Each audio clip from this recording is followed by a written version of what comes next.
Good evening and salutations, my B&B fans. So Steffi is most likely in a coma. Finn is dead. I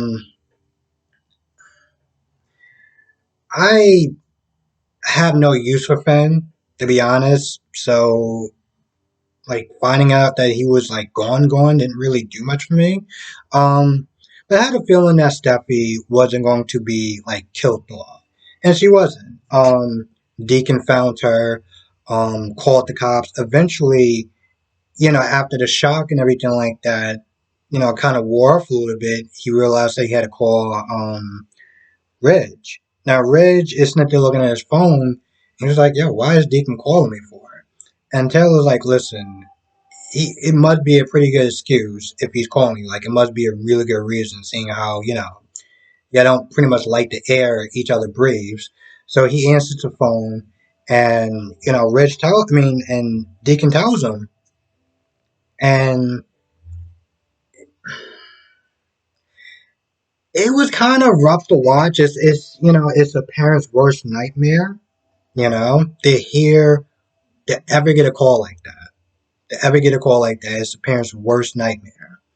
And, he said it was most likely a robbery and yada, yada, yada, because, Sheila made it look like a robbery. Now, of course, earlier, they were sitting there talking about Steffi and all the accomplishments that she made, and she's this, that, and the third. And I'm not gonna lie, I was kind of like, yeah. And she cured a bunch of diseases, and got rid of you know, like I don't know, the way they were sitting there just going on and on and on and on and on about her. Like after a while, I was getting a little like, all right, yeah, we get it. She's the best person on the damn planet. I get it. It's their parents. They're gonna sit there and gush over their daughter, but after a while, it was a little kind of annoying. Um, and of course, they get the call. They get down there. They wind up seeing Brooklyn's other daughter, who I'm gonna be honest, I don't know who she is. I don't remember them just saying her name. Um, they might have said her name the last time. She was talking to Brooke,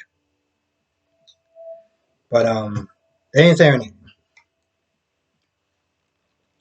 Anyway, eventually she lets them in to see Steffi, and Taylor starts crying and telling her to fight and hang on and everything like that. Now, during this whole scene, when it was over, I was sitting there reading some of the comments, and some people said they saw kind of a belly bump as far as because she's going to be on maternity leave soon. I didn't see that, but it might have been there. I honestly tell you the truth, I was kind of captured in the whole scene, so I didn't actually see it, but I guess I'm assuming it was there since someone saw it. Now Sheila gets back home. She washes her hands. She brushes her hair. She freaks out. She's all like, "Oh, well, Finn wasn't supposed to be there, and this, that, and the third." And I'm like, "You let your son bleed out. After you shot your son, you let him bleed out, and then you cared so little for him that you took off their jewelry and everything like that and made it look like it was a robbery.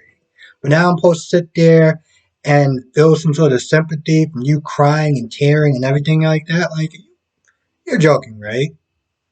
I don't know who was actually supposed to feel any sort of sympathy for her, but it damn sure wasn't coming out of me.